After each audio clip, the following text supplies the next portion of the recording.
Before we dive in, I want you to imagine someone who's part engineer, part philosopher, part musician, and somehow, all at once, an innovator at the edge of emotional AI, virtual reality, and systems design. Well, that's Timmy Ghiurau. In this episode, we talk about what it means to build technology that actually feels, how trust can be used as a design principle, and why understanding the systems we operate in is the only real path to transforming them. From the early days of gaming at Unity to shaping Volvo's innovation strategy, Timmy's story weaves through open source, VR, music, policy, and a personal philosophy rooted in both faith and futurism. Like so many of my favorite things, this conversation is one that stretches across disciplines and decades. It might just change the way you think about creativity, tech, or at least the future. So let's get into it. Welcome to Field Notes from Abroad, intersectional conversations centering around intellectual property, communicating across differences, and well-being as professionals living and working around the globe. I'm Laura Gisler, a U.S. patent attorney. I've lived and worked as an attorney in Sweden, Copenhagen, and now the U.S. Okay, hey Timmy, welcome to the pod. So good to have you on. Thank you. Thank you for the invitation. Where are you calling in from today? I think last time we spoke you were home in Romania. Where are you at now? Now I'm in the rainy Gothenburg in Sweden. Okay, nice. And for how long have you been in Gothenburg? I've been here for about 7 years, 8 years, 8 years, I think. Okay, really Yeah. nice. But I feel like every time we speak, you're bopping around somewhere. You just came back from a big trip in the US, right? I was Yeah. devastated that we didn't have an opportunity to record this podcast live and in person from Duluth, Minnesota. But I'm glad. It seemed like you had a really good trip. You were at South by, is that right? Yeah. I've been at South by. I was there having 2 panels and then also helping the startup pitch event there. So I've been judging and mentoring some of the startups there. Really nice. And what were the panels on? One of the panel was on emotional AI. So basically looked at what it would take if we're adding emotional intelligence to artificial intelligence, Hmm. being able to understand, valence in uh, voice through expression and other modalities. How would that enhance the experience in interacting with artificial intelligence, especially for AI as a companion, but also on a societal implications of what does it mean if we uh, give our agency to AI and then basically following what AI is providing us like a script, do this to work out, it this, right? Like basically we will follow a script from the Hmm. AI assistants that we're using, reducing cognitive load, but in the same time, uh, reducing our ability for critical thinking. So we were debating there um, a few aspects and design considerations, and how a lot of the UX design principles and methodologies are hard to apply to creating AI agents because basically they're a bit of a black box. You basically need to build it before you try it out with users. It's not like you create a Yeah. mock-up or a Figma prototype and it's like, oh, this will be your AI assistant. It's kind of, we need to switch that around. And then the second one was also with the EU Commission. We spoke a bit about the uh, kind of the ethical side of it and safety and how to deploy this technology on various industries and again also in the public space. Nice. And then I know you were Mhm. in New York, but I actually want to zoom out on some of these conversations because for those who don't know you or haven't worked with you before, I think it's for me, it's so encouraging to hear that you're engaging in these conversations because I think you're someone who I know was pretty active really early on in a lot of these technologies. And to that end, would you mind sharing some of your origin story? I think one of our earliest connections, one of our earliest connections was when I was your IP attorney calling you up and saying, "Hey, what are we doing here?" But after that, we actually had a really nice, I think, a coffee or a drink or something, and I really connected with your story. One, because it was so encouraging and inspiring, but Yeah. two, I felt like um, there were a lot of overlaps in some ways of our narratives. I think we were both in these relatively high-ish profile, tech-ish type jobs. Um, but in our souls, maybe in our hearts, I think we were still artists and musicians. And I think, and I saw and was really encouraged by the way you were able to balance that and also really live into what I thought at the time was both identities, but I know there's actually really a handful of identities that you operate quite skillfully through. Mm, So, would you be willing to share kind of how it all began, where it all began? And please take your time. Otherwise, I'm going to yeah. pull out the pieces that I want to if you skip over Sure. them. Yeah. Um. Yeah. I think a lot of my journey and what I learned how to share and why to share, like what parts of my journey to share with the different audiences that I'm speaking to or collaborating with, is that for big, I mean, since I remember, I've been a dreamer and I was trying to find a way to articulate those dreams and find how they're relevant, uh, and how to build them in the same time. And I was fostering a bit my creative abilities to express those dreams, to be able to share them. I mean, I grew up in a family where I was surrounded by biblical stories, and one that hit me as a kid was the story of Joseph, where he was a dreamer, and because he was sharing the dreams with his brothers and father, they were a bit jealous and like like he was dreaming that he's the sun and all his brothers were like the stars around. And it's like, yeah, who do you think you are, right? But then fast forward, he became the second most powerful person in the world at that time, being, like the right hand of the pharaoh, and being able to take the world out of famine, and being a good strategist and tactician and knowing how to apply what he dreamt and interpret that. So I was fascinated about that. Hmm. um in the same time, I was uh attracted by technology, and remember when one of my uncles, he sent me a postcard from Seattle that, hey, I'm in Seattle, here's where Microsoft is, I just met Bill Gates. He was kind of planting some seeds there, and I was like, wow, my uncle met Bill Gates. I was like, I want to be like Bill Gates at that time. And I was fascinated of what technology can do at scale, Hmm. and then fascinated about building games. So I was a bit all over the place trying to see, well, can I do I need to be a nerd and learn math? Because I realized that in order to build games and technology, I need to learn math, I need to learn physics, I need to learn how to program. Um, but in the same time, I wanted to create music, I wanted to create art. So it took me a while to realize that I can do both. So what the And reason why I share my journey is that it's a journey of discovery till I got to that intersection point where I realized that I'm both and I can be both.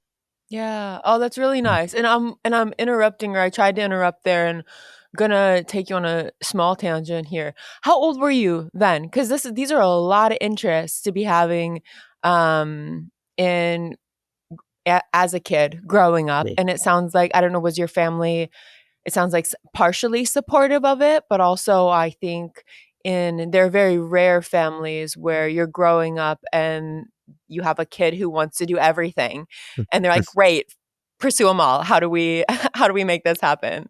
And I've met your parents, and they're so lovely. And also, what did that look like? As were you 15? Were you 25? Were you 7? Like when's all this happening? I think around between being 12 and 16, I would say, Okay. Okay. So these are like where, early yeah, teen years. yeah, where I was also trying a bit to, like I wanted to be a nerd and build all these technologies, but in the same time, I wanted to be a rock star because Yeah. I was listening to a lot of music and I started to master guitar and I was studying a lot, like 6, 7 hours a day while doing my math homework. And, growing up in Romania, school system is quite harsh. Like, there are a lot of hours that we had to put in studying, and um, it's kind of the old Eastern European system, Hmm. heavy discipline. Um, but there, the thing that I wanted to escape from was the patterns. I was the first generation after communism in Romania, and people could only guide you. Well, you can either be a lawyer, engineer, a doctor, right? Yep. And Yep. I'm like, well, I don't want to be any of that. Mhm. And I didn't have any good example of Mm. something else, right? Yeah. Uh, Yeah. Except for like that's why, maybe a story of Joseph. yeah, I mean, yeah, exactly. And what That, about your but then, grandmother? I remember I heard a lot about your grandmother. yeah, Let's like, bring her into the story, yeah, if you don't mind. grandma, yeah, for sure. She's a character. Like, she had 13 kids, actually 15, two of them died. Went through, Holocaust, communism, um, hard times. Mm. She doesn't speak Romanian really well. She speaks a Ukrainian Russian dialect, Okay. uh, which maybe a few thousand people speak. So for me, I always found, how do I communicate with the words I know to connect with her? And she Yeah. had this incredible gift of reading people.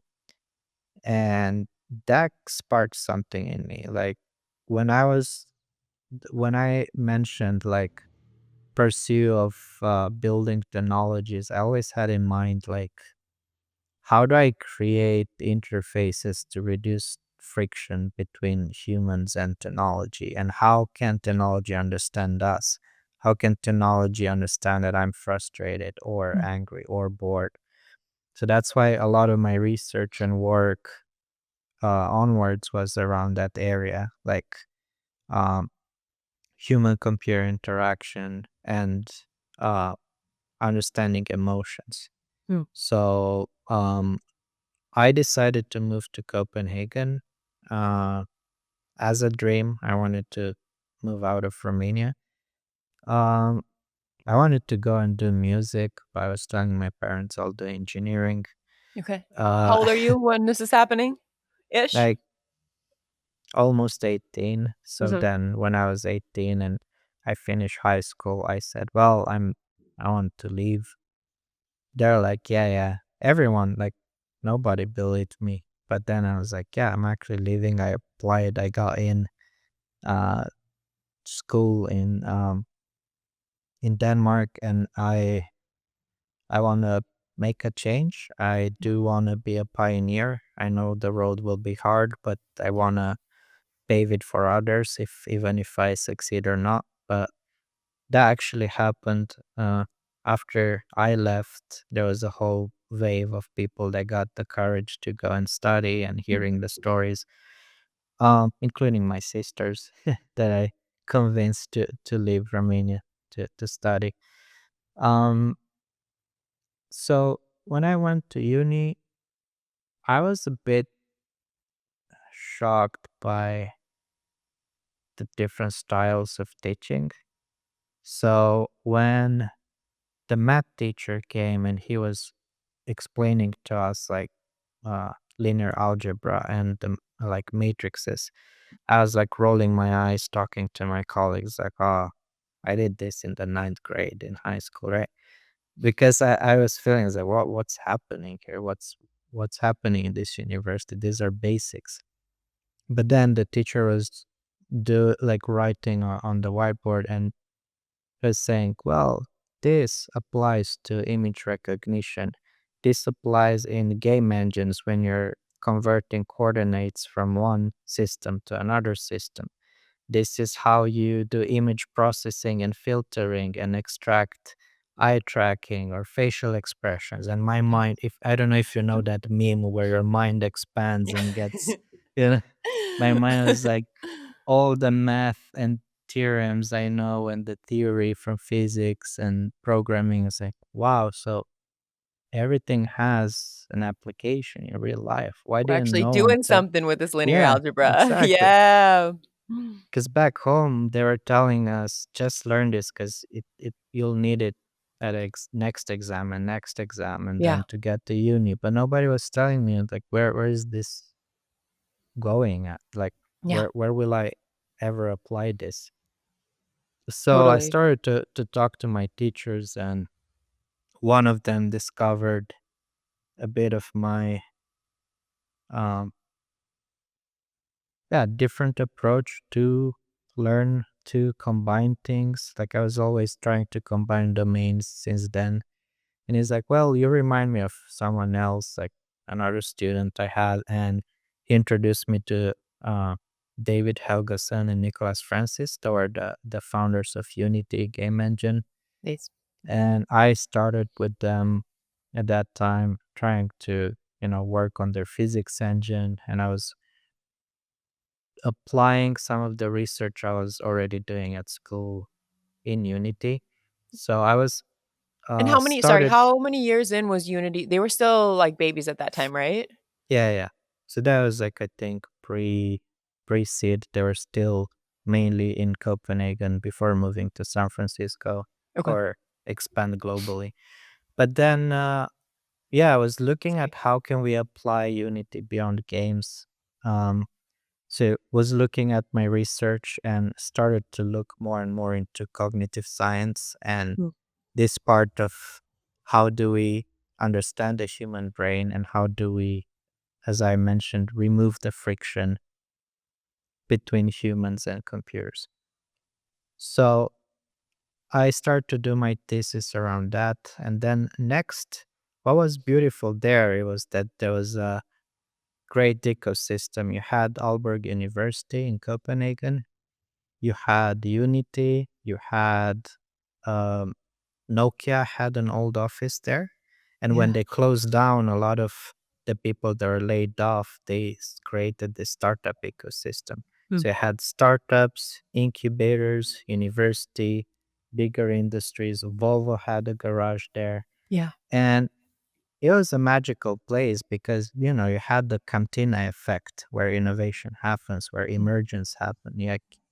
People were talking about different topics, technologies, frameworks, and then people started to collaborate. So I joined a side tracking company, and they were focusing on creating affordable eye tracking solutions for people with disability, but also creating software for research and marketing. So being able to see how, like the accuracy of or the quality of interactions with websites and how can they redesign websites, creating kind of profiles on where are people distracted, where they look Yep. the most. But then I was trying to see, well, this would be a, a great application in games. So tried to combine it with what I was doing in Unity. Hmm. So at that time we hacked Fruit Ninja, went to CS in Las Vegas. It's like the biggest consumer electronics conference there. And um, Palmer Luckey, founder of Oculus, was surprised, and we received the development kit of the first VR headset from Oculus. And then putting this technology inside and looking at what applications we can have. Like, of course, you would think in gaming and shooters, for instance, you could aim with your eyes because the human eye is the fastest organ in your life, in your body, right? Mm. And we're thinking of various applications. Then also was really attracted about how do we measure attention and emotion? Like, let's say people are interacting with a game or some content, and you would detect if they're bored or scared and make it that dynamic. Then Yeah. also Cool. foveated rendering, which is like this thing that changed VR, and what we were patenting at that time was the objects that you look at get rendered at a higher quality and everything else gets compressed. And it's the same thing that our human brain is doing. Like Hmm. the human brain is Yeah. so great at preserving energy and being able to compress a lot of the things that are not necessary for a situation. Um, yeah, fast forward, company got acquired by Oculus, which was acquired by Meta. The whole team moved to Meta.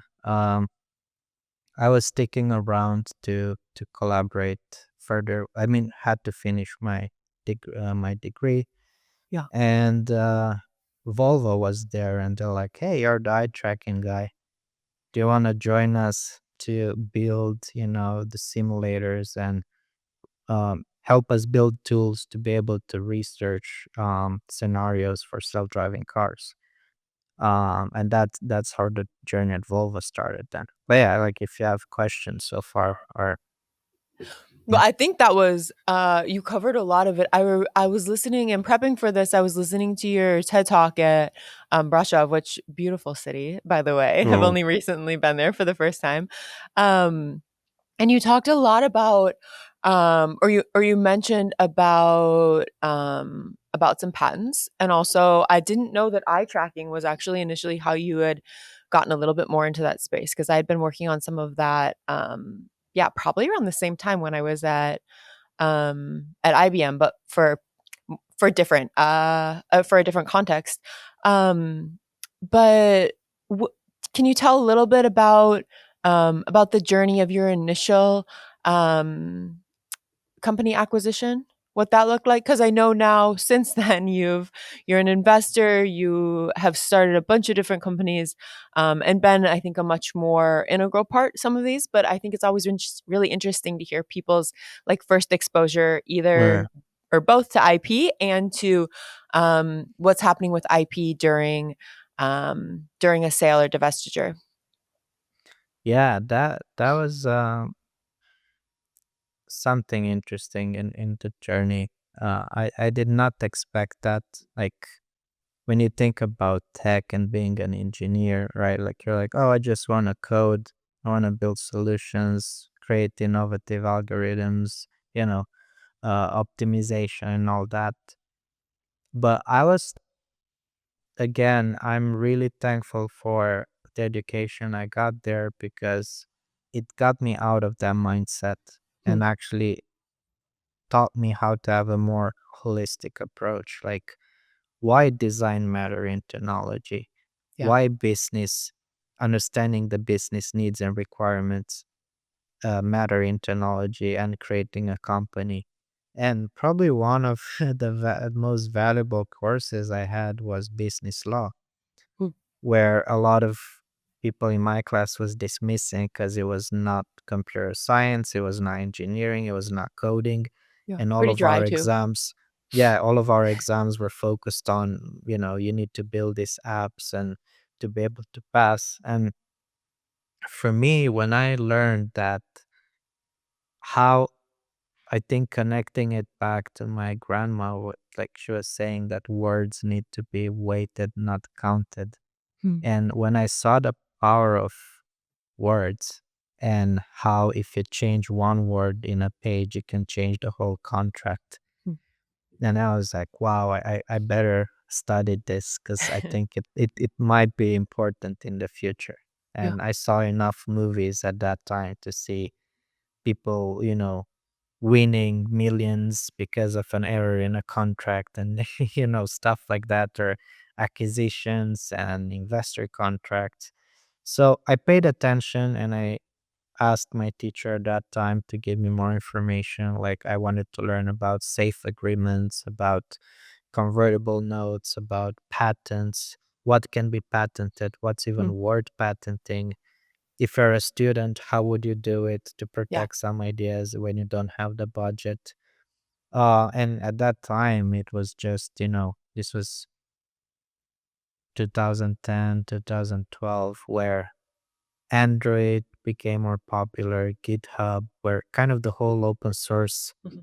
community was thriving and growing, and pretty much every engineer wanted to be part of the open source movement. Yeah. uh, and I had that mentality as well until I burned myself and Yeah. I learned, okay, this is how you protect your work, and not just for the sake of protection, but also to be able to share it on the right terms and the right conditions. Yeah. So that Yeah. was the connection with it. Yeah.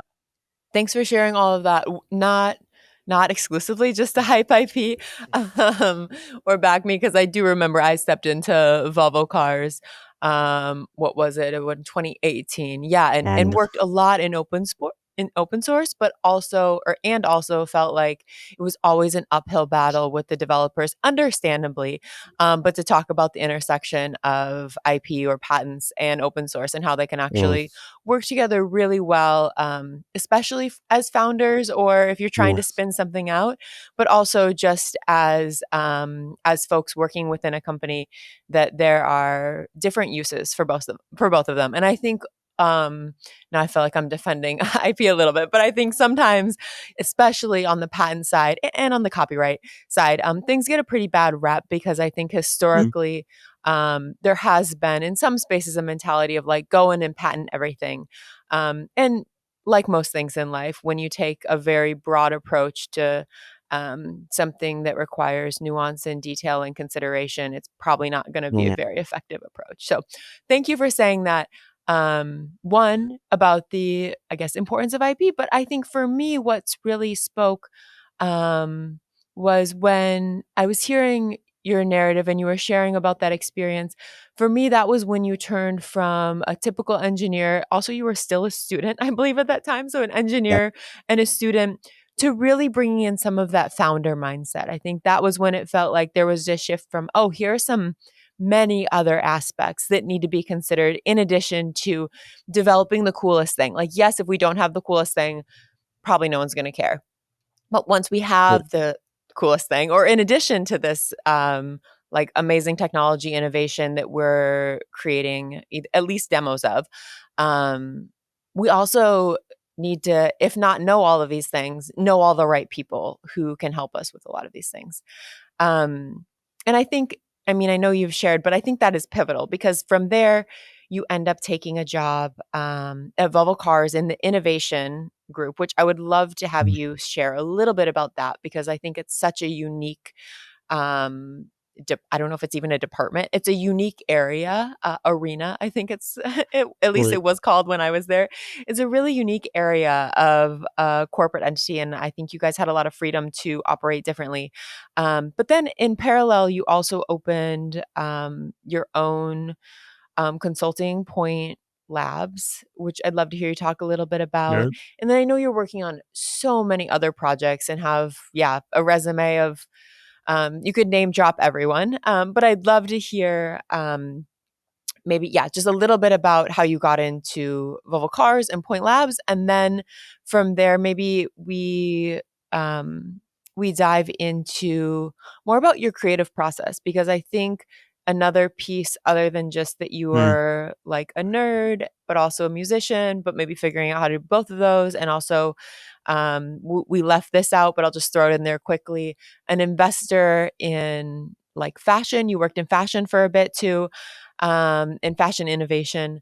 But in addition to all of those things, I think something that you bring that I really appreciate is the ability to work and think cross functionally. And I think that's such a cringy word to even say, but or maybe interdisciplinarily would maybe be mhm, more sure, accurate. But I think like some of the best minds that I know, you can pull from the arts, you can pull from technology, you can pull from the sciences, you can pull from more of like the natural sciences, the biological world. I think you also really pull from a spiritual world. right, Um, and also just a basic understanding of like humans and emotion and all of that that you mentioned with your grandmother, but also just as being a emotionally intelligent human.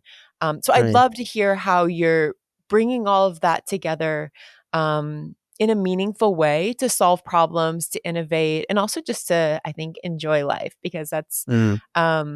a rarity and also something that I'm not gonna compare us in this perspective, but it is something that I think as someone with a lot of deep interest and someone who sees the world on various, I think I can explore various levels of abstraction where things really interconnect quite quite obviously or sometimes a little bit more loosely depending on Mm. like what level of abstraction we're working at. I think I sometimes struggle um to either articulate that or manifest that in a meaningful way, other than just like an interesting blog post, or like some personal inspiration. Yes, so sorry, that was a lot, but first let's start with Volvo Cars, innovation arena, and the Point Labs. Yeah. Thanks. So yeah, after the company iTribe was acquired by Meta, um, when Volvo approached me, I was finalizing my master thesis, and I was like, "Oh, it would be cool to combine what I did with eye tracking and a big company like Volvo." Yeah. Even though I was not uh, maybe so passionate about automotive or care about cars as much, Okay. So you weren't like a but car guy since forever. yeah, yeah, exactly. I appreciated good design and Yeah. like like Yeah. any We other all want to be safe human. on the roads Yeah, for sure. yeah, exactly. Yeah. Um, but what I liked about that particular office in Copenhagen was that even though it was Volvo Cars, this international global company, it felt like a startup mindset, Mm. something that I was used to. It was a smaller team. It was people working with innovation, UX, research, and they were teaching me because when I got there again, I went with solutionism mindset. I was like jumping on, sure, I'll combine and stitch this thing together and we can have a prototype and we can build this solution for simulations. But when I joined that office, I just saw a bunch of people writing on sticky notes and arranging them by colors and putting them on the wall. And it's like, what are these people doing? Like, Yeah. who's working in this office? But then I asked one of them to mentor me, and then basically the whole office mentored me. Wow. And I appreciate that. Like, I learned from the best in the world. That's when I realized, and I looked them up. There are people that invented so many things in automotive, and there are not engineers, there are designers, Mm. UX researchers, there are domain experts. And one thing that I remember they're looking at is like how to design interfaces in the future cars to reduce cognitive load of humans so you could be more focused when you're driving, but also when the car drives itself to some extent. Mm. How do you remove the mode confusion so the human knows that the car is in Yep. control and to what extent and when to take control? And that's one of the most important things in, uh, autonomous cars and like Right. Right. Who's semi-autonomous. doing what? Yeah, exactly. And that then we were uh, expressing this trust as a currency between the human and machine, and that like I love that. I still use it today outside of Volvo. It's a kind of beautiful concept when we're thinking of how we interact with each other as humans on a societal level, but also with machines and what would that mean in the future for the collective augmented intelligence, if you may. Yeah. Um, so for that, we started doing a few prototypes, created, what I already knew, applying it in a new domain. I learned more about automotive because I realized that you need to learn like about the domain you're acting in, and like in order to understand what the main problems are, where the gaps are, what are the tools that they've been using in order to build something new, instead of having this mindset, oh, this everything is legacy, they're backwards, with the latest technologies, I can solve everything, but then you're Yeah. not because Yeah. you need to understand the processes, the culture, what department is doing. Well, and suddenly, I did my thesis with them. Then I moved to Gothenburg, um, 2016, and there I was in between the UX department, working a bit with design, prototyping. But then I realized that, wow, there's such a huge gap in simulations. There are like 4 or 5 teams that are not talking to each other. Hmm. So I gathered me, this young new guy, gathered everyone in a room. It's like, okay, what are you working with? It's like, oh, but that's 60% of the same requirements that the other team has. Why are we even working with the same supplier and they are charging us twice or 3 times because we are not talking to each other, Yeah. right? Yep. What are our So inefficiencies here? exactly. Yeah. So how do we set the community of practice? How do we establish a process, but not just for the sake of process, but I had this mindset that if we use the same tool, we speak the same language, meaning that we can collaborate better earlier in the process. So designers and engineers and ergonomics experts and managers can collaborate earlier Hmm. together by using the same set of tools or artifacts to test what we're testing. Yeah. Then I remember this moment that was key highlight for me because I still was, oh, I'll be here for 1 or 2 years, just to learn a bit more, to have a bit of a stable ground, build a name in the industry. But I remember when my dad visited me with my family first time, and he loves cars. And I remember he was driving this latest S90 car. Um, we were going towards Oslo, Nice. and I showed him, "Hey, Dad, I made this button, and maybe I don't know, 2 or 5 million people will press it in the Hmm. future."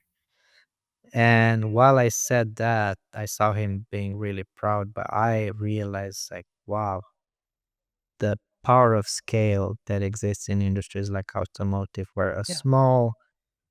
small innovation that you're doing that's maybe critical to save somebody's life or make their experience better Yeah. multiplies, Hmm. and it can reach every corner of the world, right? And then I was thinking, wow, imagine the safety department where all the sensors and calibrations and the simulators to train the cars how to detect humans and mooses and other cars, like, basically they are saving 5 million lives in the Yeah. future, right? Yeah. Like, and they're that hit me hard. So it's like, okay, how can we do that at a different scale? So then the executive team asked us, a few of us, to come in one room as like, hey, let's reorganize innovation and rethink innovation. Let's look at how we can extend beyond the car, like selling cars Yeah. as a business. What would it mean to have tangential businesses like mobility as a service, last mile mobility, energy services? What if we are an energy company? What about batteries? What about healthcare? So we're having all these questions, and we're forming an interesting thesis. We knew that in order for that to happen, we need to understand how to translate the unknown unknowns and the unknown knowns into known areas, and Yeah. what effort to put, how much to invest in it, but also how to help to innovate not only in our group but across the company. How do we innovate legal department, the way we handle NDAs when we work with startups, Yeah. because we can't have the same slow process because those guys are dying in 2 weeks if we're not Yeah. starting to talk to them, actually be serious about it and consider to invest and all that. Yeah. So Because sorry, let me jump in there mm, because I think one of the really good things about working at a big corporation is that scale that you were talking about. yeah. Like I can implement an idea and suddenly it can be all over the world. But one of Mm, the tricky things is the processes, right? And of course that's not I don't think that's rocket science there to explain. And yet a lot of these things that seem like common sense are actually you're working with humans, you're working with history, you're working with so many other deadlines and the way and also the way things were. And I think those can be huge challenges that, like you said, can kill um, amazing collaborations over something like an NDA couldn't get reviewed because it was on someone's backlog for so long, and Well, they need, you know, they need to follow their processes too. So just wanted to highlight that that is can actually be a huge, and I've seen it across so many companies, not just Volvo Cars, but like yeah, I think that that can be a huge obstacle, even mm, though it can be summed up quite simply in like 1 to 2 sentences. Sorry, keep going.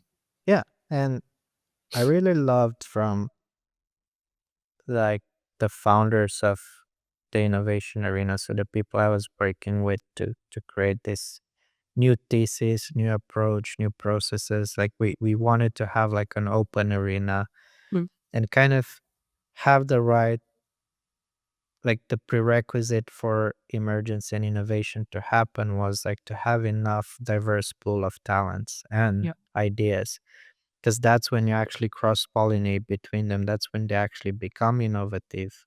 And maybe if it didn't work in that specific domain, let's say manufacturing, can we reapply this to design? yeah, Can maybe we combine it with healthcare? And then we started collaborating with AstraZeneca, for instance, or yeah, those type of ideas, but making it without too many frictions. So we had a bit more permissive space to collaborate with universities, with startups, like without necessarily having to bind to a contract immediately, but have like the right framework for us to be able to start ideating, prototyping, and before we move to IP and who owns what, like enable that exploration yeah, first. yeah. Really So cool. Yep. that's why we decided also to build in parallel the developer portal, or the open innovation portal, how we call it in the beginning, where while we started the innovation department, I already started to travel around the world at conferences to talk about some of the use cases in simulation and VR and the areas that we invested with the tech fund and how that um, became a good example and practice on how could corporates work with startups, and it Yeah. became a good international success story, like for instance us and Vario, the VR company that Volvo invested in. um, we showcased what does it mean to champion for a technology or a startup you believe in internally, and how that over the years kind of enabled collaboration, enabled us to save money, save time, um, and just how we could piggyback on other companies' innovation and just join the right journey to get there. So when I was doing that, I there were a lot of startups and universities asking, "Hey, can we have access to this 3D model of the car? Can we have access to these signals so we can prototype?" And we figure out that more and more of these questions popped out. So it's like, why can't we just open source one model Yeah. that people can just build? And it took a while with it's like I remember we were talking back then what would be the right legal framework for it, like what do we use, copyleft, copyright, Yeah. what of the open source frameworks can we use? Right. Like what license are we gonna release Yeah, this under and how and what's it gonna look yeah, like? Yeah, I think there were yeah. so many questions. Yeah. But really just So came down to how do we want to share this? Go ahead. yeah, Sorry. exactly. And then, because one of the friction was that every time we wanted to share something, we had to go through the same process, and it was really slow. And by that Yeah. time, the car model was already old, Yep. and maybe the others moved on, like the Yep. partners. Yeah.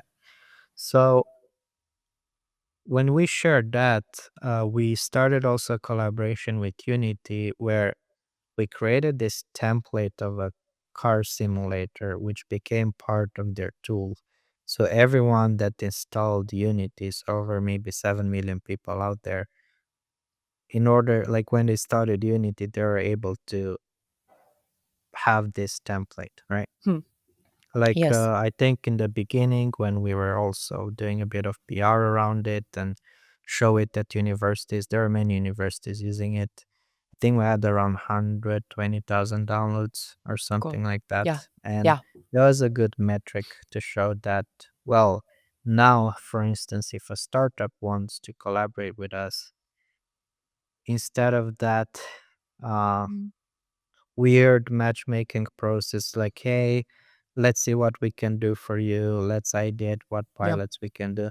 Now they had enough data out there and access to various signals and the Android emulator where they could actually already prototype something. It's like, oh, Yep. this is something we did as a demo for Volvo. And Right. it's like, Like oh, they can wow, explore on their own without yeah, us exactly. actively having to engage all the Yeah. time. Yeah. Yes. Which, kind of fast tracked a lot of Yeah. collaborations and it changed a bit the game. So Absolutely. those were the activities that we were doing. But while I was in the innovation department, I was interfacing with so many talented and great people in the company that I was not even aware of what they were doing before. Hmm. So we had policy officers in Brussels, we had people working with cities and the city infrastructure, Hmm. people that are working in circularity and sustainability, and how do we create a good sustainability strategy? How do we do it on a city scale, on a regional scale? And then we kind of realize, how do we actually create these different abstraction layers, as you mentioned, to be able to interface with different entities and ecosystems Yeah. and see what's our role as an industry or individuals in the play with the urban planners or the city management, Now we're or talking. Yeah. how are we influencing policy, and ethical frameworks when we work with sharing data in the EU? Yeah. Or how does the EU even know what the requirements are from the industry?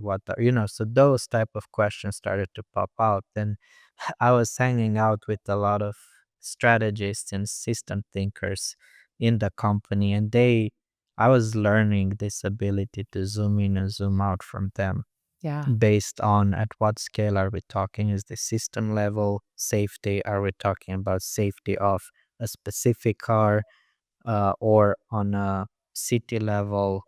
So those things raised interesting questions, but in the same time, we realized that in order to prepare the company for the future to come, we need new narratives.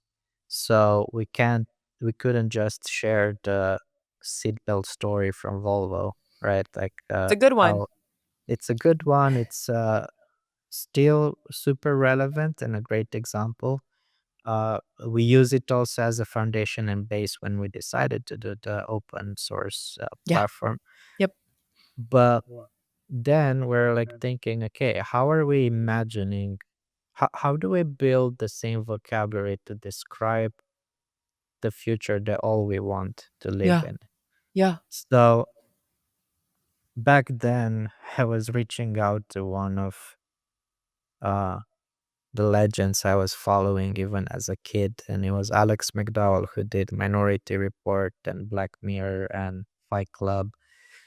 And being at Volvo Cars also gave you the power of shooting an email, my name at volvocars.com. Hey, Yeah. we are interested in explore. If I would send it from my personal email, probably they'll never reply, or if I ping them on LinkedIn. And he replied and was really interested in collaborating with us. And we did this project where we were imagining what would Volvo be in 2050, Yeah. but what it would be in 2050 in Detroit, in Jakarta, in Dhaka, in Tbilisi, and looking at how various cultural um, dependencies and influence, plus infrastructure, ecology, economy, have a play in how the market is shaped and the society is shaped in the future. So It now was we're really, thinking big. yes, yes. Yeah. And that work I loved because we could use artifacts and the prototypes that we are doing to kind of backcast from those long vision and connect it to what we're doing now and Yeah. influence it. Yeah. So when we think about safety, one of the interesting stories we looked at, for instance, in Sao Paulo, domestic safety and women abuse versus the number of car accidents, and how that ideation process and future narratives helped us think, oh, in 2050, Volvo's new safety for women uh, concept looking like this and this. So we Yeah. started even to do service design around that future narrative and how Volvo can help providing an infrastructure for safety for women in that specific city, right? Just Wow. Yeah. as Just a ideating. framework, ideating. Yeah. Yeah. But that also sparked a lot of other ideas and microfactoring or how it would turn the company in a lifestyle company. And while we were using this framework, I think we became more articulate in the conversation with the public space and the cities because now we had a framework w- that enabled us to translate between the industry, the engineers, and the traffic authorities or Hmm. the policymakers. Yeah. Because Yep. we would look at the common future and say, okay, for this, we identify our part, this is your part. So how do we work together from where we stand to get Yeah. there? Yeah. Uh, Yeah. yeah. Which is some big futuristic thinking. And thank you so much for that. And I was looking at time and we only have about 10 minutes left. And I wanted to cover so much, but I think in you taking us through on a bit more of a granular level, some of the journey of Yeah. the Volvo Cars innovation space and your work in it, I think it's really shared a bit about your creative process. Mm. I do want to talk a little bit more explicitly about that though. But two things that came up as you were talking, actually starting back in your Copenhagen journey. I think the trust as currency. I'd love to hear more about how you apply that in the rest of your life too, because I think Mhm. personally, that really one, it really resonates with me, and two, I know that like as an attorney and like growing up as an attorney, there was so much conversation about networking and building your network and Yeah, who yeah, you know and how you know them. And I think there are really beautiful ways to do that that build and foster connection, and are mutually beneficial in ways other than just what can you do for me. And then there are so many other ways that it ends up, at least for me, feeling or it can feel fairly transactional. So I'd love to hear your thoughts on that. And then secondly, and this might be all we have time for, you spoke a little bit about when you joined automotive, really trying to understand the environment and the people. And I think that's such a wise practice. It also reminded me of, I think, in a couple other spaces, you've talked about really understanding the box, so you can think outside of it. And as a lawyer, I remember one of the reasons as I was considering like what my next step was before signing up for law school, so I guess before being mm, a lawyer, but on my journey, I remember folks telling me, like, learn the rules so you can break them. And I think there's a lot of similarities there. And I think it's a really empowered way to engage in systems. I'm in the US right now, and we're seeing a lot of the systems that we have trusted or at least relied upon um, crumbling or falling apart, yeah. and or at least operating in ways that we would not care to engage with necessarily or support. So that's on a really high level, global level. But I think we've been talking about the power of being able to work within the trees or even the cellular level of the trees, as well as actually working within the forest too. So that was a little bit of a tangent, but I would love to hear your thoughts on this, understanding the container so you can, or understanding the box so you can think outside of it, or learning the rules well so you can know how to break them as a means of, I guess, navigating the world. So, which either of those do you want Mm. to start with? I'd love to hear, Yeah, yeah, more on yeah, I that. think that became something that I'm preaching about a lot, like how not to dismiss the domain that you're put in and Mm, understanding the box so you can think outside the box in the sense of if you want to innovate and maybe do this cross industry, cross domain applications or collaborations, you actually need to understand what you're standing on yeah. and the space you're inhabiting and um, what are the tools at hand that we can access, and what's the state today and where we want to go in the future. So And I for think that me, requires I think that requires a certain level of humility because when you say it mm, like that, it's like, oh, of course, you need to understand where you're standing before you start walking. But I do think there's something there that's often missed. Is it humility? What are we? Why isn't mm, that common sense? yeah, yeah, I think what I learned from Sweden and Volvo, like this omtanke concept of Nice. being considerate. And the way I learned at Volvo was seek to listen to understand before you reply, before you come with a solution. Mm. And that actually makes you a valuable partner for collaboration because you try to understand the other side. And I try that also in my personal relationships, family, collaboration, in the sense of trying to listen and absorb as much to be able to relate if we're building something together. And Mm. again, that trust as a currency, like that needs to to come from uh yeah, a place of humbleness or humility, which I had to learn uh Yeah. by myself, maybe the hard way, Talk about that. as a young person, and being exposed to entrepreneurship and early success stories. Yep. I was like sometimes dismissive and like, oh, no, no, no, we'll solve it like this. And especially when you work in technology, it feels like you're holding a hammer and you're looking for nails, Yeah. basically. So you're having a solution or a toolbox, and then it's like, okay, everything in the world can be solved by this method or this tool or this technology. And I fall into that a lot of times, and I learned, okay, first let me explore and understand the space. Mm. Um, Give it time, try to get depth, not only breadth, because Yeah. otherwise you're not able to go wide if you're not have a few anchor points or Yeah. pillars in Yeah. some areas. Yeah. And that's why That's probably from the outside it looks that like a person like me is doing a lot of different things. From where I stand from, it's like I'm doing same type of things, same principles, but yeah. I am able to translate it to different domains Yeah. or Yeah. That's place really antennas beautiful. to Yeah. gather data. Yeah. Hmm. So they're not linear work. It's again system work. Like they everything needs to intersect. Hence I started the point labs, as in the intersection point between different domains where it's my comfort place. Hmm. And that's where I try to anchor it and then Yeah. put the pillar and then move on to the next. Yes.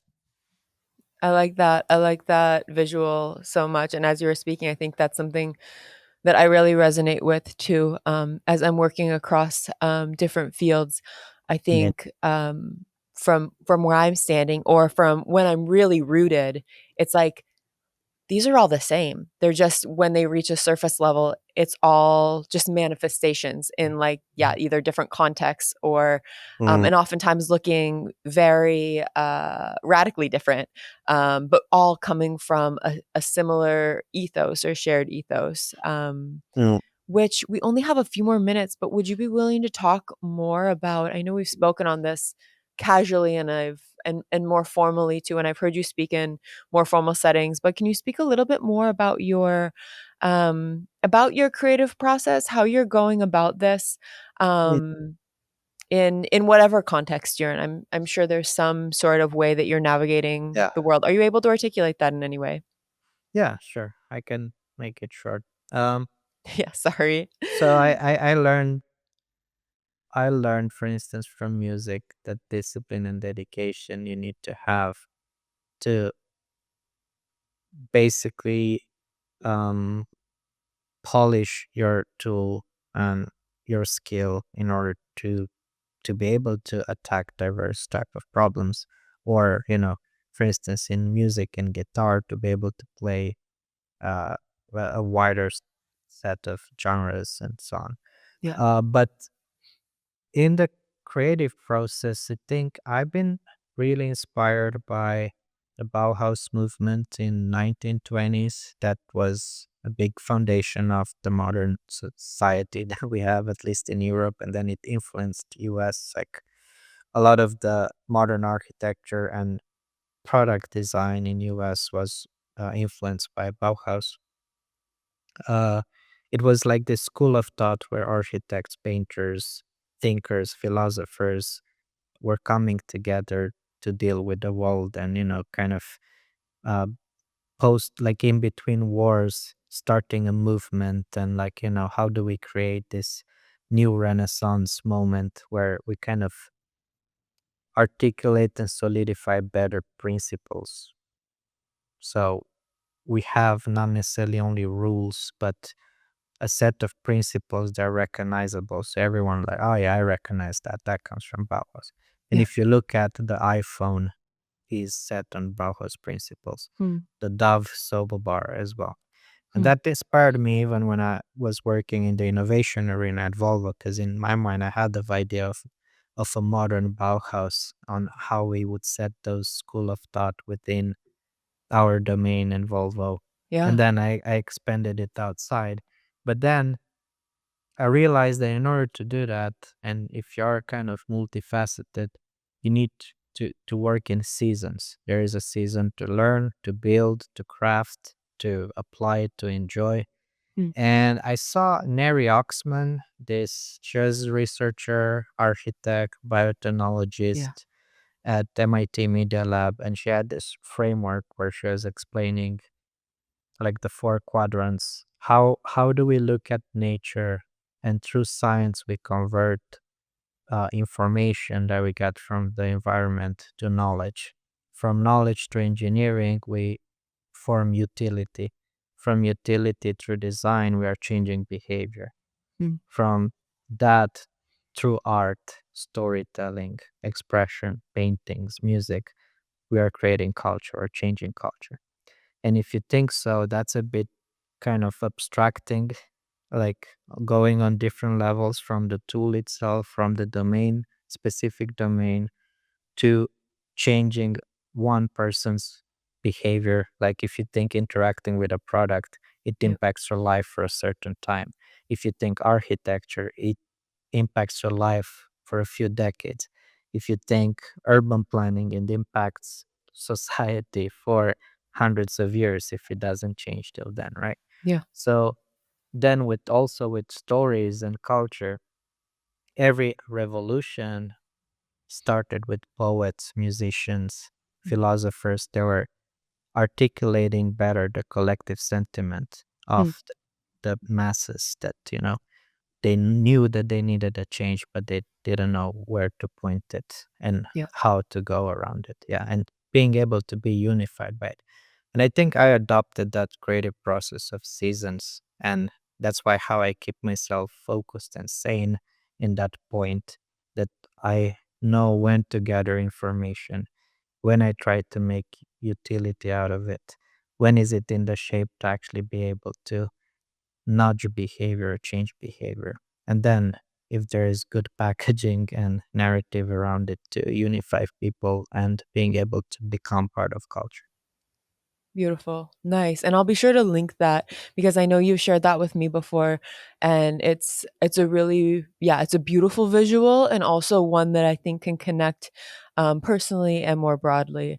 And with that, Timmy, we are about out of time. I did want to highlight though and just I guess thank you for sharing your story and I know you've shared it across many fora at this point, but something I really appreciate about your narrative is your ability to scale it or simplify it or tailor it to your audience. I think throughout throughout the various ways that you've shared and you've spoken and whether it's South by or at MIT or at Volvo or on a podcast like this or grabbing coffee in Copenhagen, I think you're always able to find a way to share what feels like a very coherent narrative and a coherent story while still while still maintaining a lot of relevance. And I think that's maybe no surprise that you grew up on Yeah. some biblical stories or some of these very classical stories where there's always some truth there that resonates with your audience across, I think, such diverse audiences, Mm, um, but still feels very accessible in a way. And I really appreciate that about you and also about this conversation. I feel like I've taken so much away from this to think about, and I hope other folks have too. So thank you so much for your time and for calling in from Gothenburg. Please give the whole thank you. city, my former home, a Mm, hug for me. I miss it so I much will. there. And enjoy the rain. I think it's raining here too, if that makes you feel any better. I just go from one Sure. rainy climate to another, it Mm, seems, but enjoying it for sure. all right. All right. Yep. Thanks so much. Thank you. Bye. Bye bye. Bye. Our lovely theme music is provided and composed by Damon Smile. Check them out wherever you get your music. Field Notes from Abroad is separate from my current role and reflects my views and the views of my guests only. It should not be construed as legal advice.